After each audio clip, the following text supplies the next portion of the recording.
We have to go back to you, Lord. We have to go back to our Lord. আমাদেরকে আমাদের রবের কাছে ফিরে যেতে হবে, নাকি আজীবন থাকবেন? কথা বলেন। চলে যেতে হবে। কখন যে কে চলে যায় তার কোনো ঠিক নাই, হ্যাঁ, কেউ জানি না, কিন্তু এতটুকু জানি যে চলে যাব। গত কয়েকদিন আগে এদেশের আপকামিং একজন ইয়াং স্কলার হুট করে চলে গেলেন। নাম শুনছেন? কি নাম? হ্যাঁ, শাহাদাত ফয়সাল। আমাদের বয়সী বা আমাদের চেয়ে ছোট, আপকামিং মধ্যম পন্থার একজন আলেম ছিল, চলে গেল। অনেক আশা ভরসা ছিল অনেকের তার উপর যে সে he is an upcoming scholar, সে মধ্যমপন্থী। ডক্টর আব্দুল্লাহ জাহাঙ্গীর স্যারের নাম শুনেছেন? ভাল লাগে না কথাগুলো শুনলে? হৃদয়টা ঠান্ডা হয়ে যায়। কারো পক্ষপাতিত্বে যায় না, যেটা হক, যেটা সমাজের জন্য কল্যাণকর সেটার কথা বলে। এই মাঝামাঝি থাকতে পারাটা সবচেয়ে কঠিন, ঠিক কি না? আল্লাহ বলেছেন ওয়াকাযালিকা জাআলনাকুম উম্মাতান ওয়াসাতান লিতাকুনু শুহাদা আলান নাস। তোমাদেরকে হতে হবে উম্মাতান ওয়াসাতান, মধ্যমপন্থী উম্মাত, মাঝামাঝি থাকতে হবে। কিন্তু আমরা এদেশে মার্জিনালাইজ করে ফেলি, বুঝতে পেরেছেন?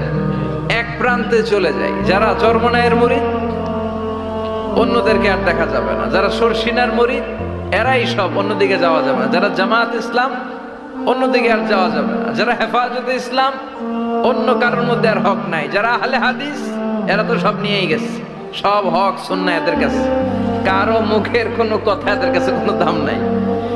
আপনি যত হকের কথা বলেন এদের দলেই নাকি ঢুকতে হবে। তো আমার এই দেশে সুন্নি ভাইরা গালি দেয় আহলে হাদিস বলে, আবার আহলে হাদিসরা আমার গালি দেয় সুন্নি বলে, বুঝতে পেরেছেন? মাঝামাঝি থাকাটা এই বাংলাদেশে খুব কঠিন, কিন্তু আপনাকে মাঝামাঝি থাকতে হবে। আপনাকে ওয়াসাতিয়ার পদ্ধতিতে আসতে হবে, উম্মাতান ওয়াসাতা, মাঝামাঝি। মাঝামাঝি, ডানেও না বায়েও না, সিরাতুল মুস্তাকিমে ডান বাম নাই, এটা সোজা। এই রাস্তা একবার যদি উঠে যান এই রাস্তা শেষ হয়ে যাবে জান্নাতুল ফেরদাউসের ভিতরে। চিল্লায় বলেন ঠিক কিনা? এজন্য আমরা যেন মিডল পাথ ধরি, আমরা যেন কট্টর না হই, আমরা যেন মাঝামাঝি হই। আপনি তাবলিগ করতে পারেন, করেন, খুব ভালো। তাবলিগের ভাইদের একটা ভালো গুণ হচ্ছে নিজের খেয়ে নিজের পরে ইসলামের দাওয়াত দেয়, ঠিক কিনা?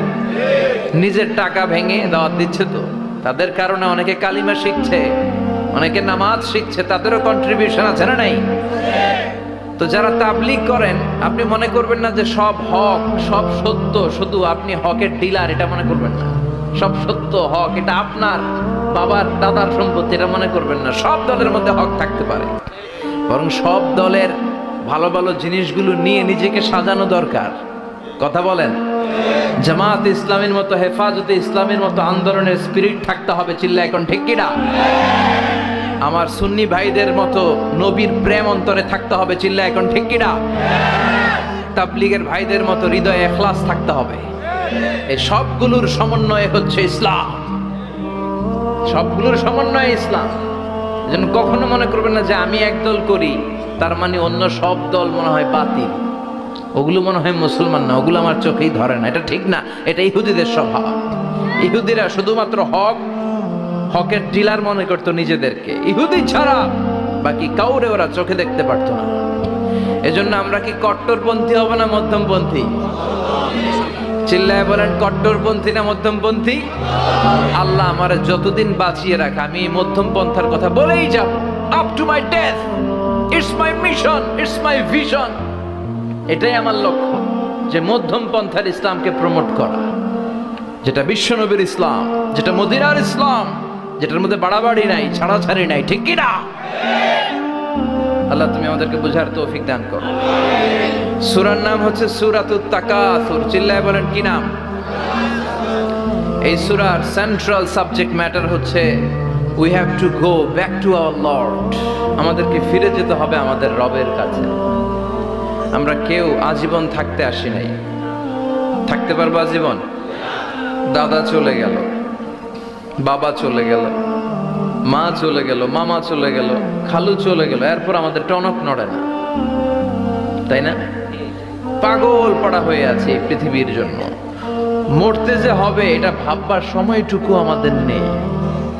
আমরা ব্যস্ত আমাদের ক্যারিয়ার নিয়ে, আমাদের লাইফ নিয়ে, আমাদের সমাজ নিয়ে, আমাদের ফ্যামিলি নিয়ে, আমাদের সন্তান আর সম্পদ নিয়ে আমরা super busy. We are leading a very super busy life. We don't have even a single time to think about death. মৃত্যু নিয়ে ভাবার একটা মুহূর্ত আমাদের নাই। কিন্তু পৃথিবীর সবচাইতে সুনিশ্চিত বিষয় হচ্ছে মৃত্যু, ঠিক কিনা? The most certain thing in our life is death. আমাদের জীবনের সবচাইতে সুনিশ্চিত বিষয় হচ্ছে মরণ, মরবই আমরা। And the most uncertain thing in our life is the time of death. আর আমাদের জীবনের সবচেয়ে অনিশ্চিত বিষয় হচ্ছে মৃত্যুর সময়। আমরা জানি না মরবো, যে এটা জানি, জানেন না? কিন্তু কখন মরবো এটা জানি। এই সূরাটা আপনারে এই জিনিসটা জানান দিতে এসেছে যে দুনিয়ার সম্পদ, লোভ, লালসা এগুলো নিয়ে পড়ে থেকো না। এই যে আমাদের ফ্যামিলি, আমাদের বাচ্চা কাচ্চা, আমাদের এত টাকা পয়সার হিসেব, মাস শেষে বাড়ি ভাড়া, গ্যাসের বিল, এইটা সেইটা, আপনি কি মনে করছেন যে আপনি চলে গেলে এগুলো থেমে থাকবে? কিছুই থেমে থাকবে না, সব চলবে আগের মতো, থাকবেন না আপনি। এজন্য শাহাদাত ফয়সাল ওনার ফেসবুকে সর্বশেষে লিখে গিয়েছিল, আমি হীন দুনিয়া, মানে এমন দুনিয়া যেটাতে আমি নাই, সব চলে, সকাল গড়িয়ে বিকেল হয়, শীত শেষে গ্রীষ্ম আসে, দিন শেষে রাত নামে, সব চলে, নাই শুধু আমি। চিল্লায় বলেন ঠিক কিনা? তো এজন্য এগুলি একটু ভাবেন। অনেক ব্যস্ত আমরা, এই দুনিয়ার পুরো জীবনটা এটা হচ্ছে লালসাময় একটা জীবন, লোভ, মরিচিকা, মায়াজাল। এই মায়াজালে আমরা আটকে আছি, ফলে মৃত্যুর কথা আমরা ভুলে গিয়েছি। পাগলের মতো ছুটছি, আরো টাকা লাগবে, আরো খ্যাতি লাগবে, আরো যশ লাগবে, আরো দাপট লাগবে আমার। এত টাকা দিয়ে কি হবে? এত সম্পদ দিয়ে কি হবে? এত ব্যস্ততা দিয়ে কি হবে তোমার? স্টপ, থামুন, অনেক হয়েছে, আম্মা থামুন। Take a rest, take a breath and think about death.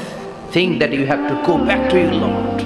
একটু বসেন না, একটু ভাবেন যে আমাকে চলে যেতে হবে, চলে যেতে হবে। এই কোলাহল, এই ব্যস্ততা এগুলো থাকবে, থাকবো না আমি।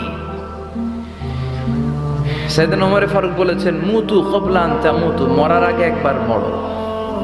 হাসিবু ক্বাবলা আন তুহাসাবু আলাইকুম, তোমার হিসাব নেওয়ার আগে তুমি একবার নিজের হিসাবটা করো না।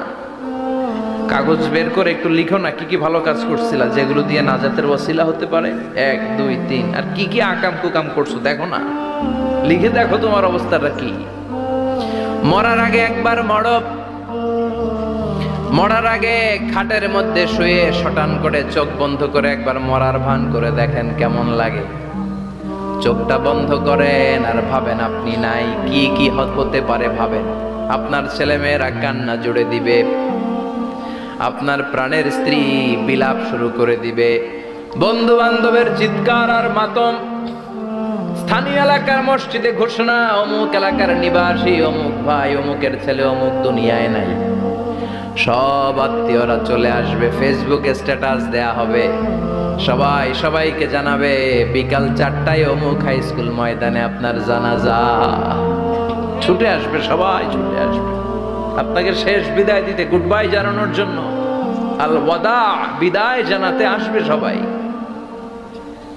4 তাকবীর দিয়ে আপনার জানাজা হবে, অশ্রুসিক্ত জানাজায় আপনার বিদায় হবে। কাঠের খাটিয়ার মধ্যে করে কাঁধে তুলে আপনার কবরে নেওয়া হবে, আগে থেকে খুঁড়ে রাখা কবরটার মধ্যে আপনারে বিছিয়ে দেয়া হবে, বাঁশের কচি দিয়ে তার উপরে মাটির চাপা দিয়ে সব চলে যাবে। ভাবেন না একবার চোখ বন্ধ করে, this is the circle of life, this is the nature of life. এটা সবার হবে, আমার হবে, আপনার হবে। এত মায়া, এত ভালোবাসা কই যাবে? কেউ থাকবে না, সবাই আপনার অন্ধকার কবরে রেখে দিয়ে চলে আসবে। উপরে বাঁশের কঞ্চি, তার উপরে মাটির চাপা, অন্ধকার আর অন্ধকার। এই অন্ধকার যেন শেষ হতে চায় না, শুধুই অন্ধকার।